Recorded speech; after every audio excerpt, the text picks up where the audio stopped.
자, 이번 시간에는 주투상도에 대해서 좀 알아보겠습니다. 주투상도라는 것은 물체의 형상 및 특징을 가장 잘 표현하는 정면도를 주투상도라 한다. 정면도와 평면도를 기준으로 꼭 필요한 투상도를 주투상도라고 한다.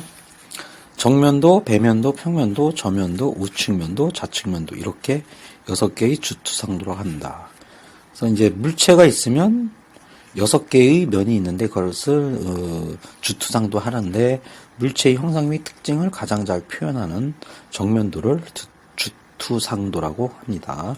자, 그러면 두 번째로 주투상도를 선택하는 방법은 항상 뭐냐면 도면을 보는 사람 위주로, 즉 가공자라든가 측정 또는 조립, 정비, 분해 이런 분을 보는 사람이 알아보기 쉽고 또 제작 공정을 쉽게 파악할 수 있어야 하고 해서 제도나 설계자는 간단하게 도면 작업을 선택해야 합니다. 그래서 이게 주투상도의 선택 방법입니다.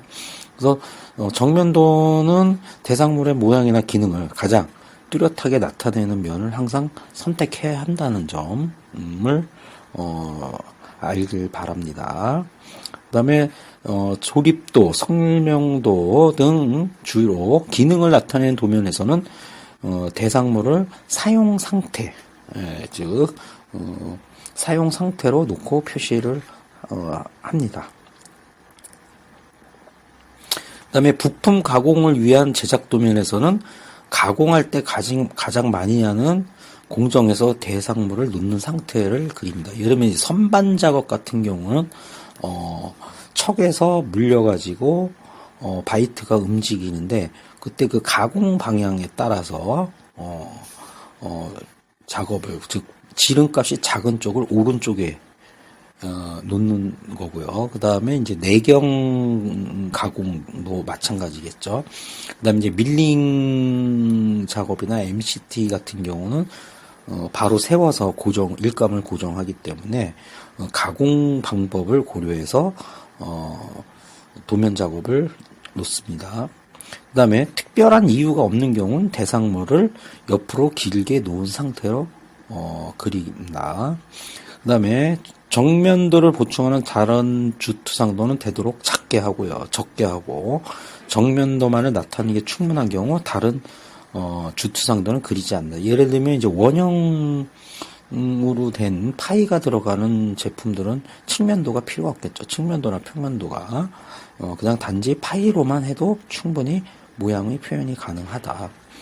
그 다음에 정면도 선택하고 다른 주투상도를 선택할 때는 수문선은 사용하지 않는다. 이거를 합니다. 그리고 수문선에서는 수문선이 되도록 적게 나오는 쪽을 선택을 해야 되고요. 그리고 수문선에는 치수 기입을 하지 않습니다. 그 다음에 이제 주투상도는 이제 1개나 2개 또는 3개의 경우가 있는데, 이제 1개의 주투상도 같은 경우는 이제 원형, 물체, 정사각형, 요거는 그냥 사각형 기호가 있죠. 그 다음에 두께는 이제 T로 해가지고 그냥 표현이 됩니다. 그러니까 원형 물체는 파이로서 하기 때문에 파이만 있으면 이거는 원형이구나. 그리고 중심선이 들어가죠. 그 다음에 이제 정사각형은 정사각형 기호를 하면 되고요. 그 다음에 두께 같은 경우는 이제 T로서 이거는 두께가 얼마다 이렇게 표현하면은 아주 그 효율적으로 도면 작업을 할 수 있다라는 겁니다. 그 다음에 이제 2개가 필요할 경우가 있죠. 회전 또는 대칭형일 때는 정면도의 주투상도를 하나를 첨부해서 2개를 표현을 합니다. 그래서 예를 들면 이제 원형 내경 중공이 있는 원형 같은 경우는 이제 정면도가 있고 우측면도 하나 그리고 평면도는 굳이 필요가 없다. 왜? 똑같으니까요, 정면도랑. 반면에 이제 V블록 같은 경우는 정면도와 평면도, 즉 측면도는 필요가 없다. 이제 이렇게 선택을 하면 됩니다. 그다음에 이제 3개의 주투상도가 필요한 거는 좀 복잡한 물체죠. 정면도, 우측면도, 평면도 세 개의 주투상도를 필요하는데 때로는 정면도뿐만 아니라 우측면도, 좌측면도 필요한 두 개가 동시에 필요한 경우가 있고요. 때로는 상세도라든가 또는 그 국부투상, 그 다음에 부분 그 보조투상도도 필요한 경우가 있습니다.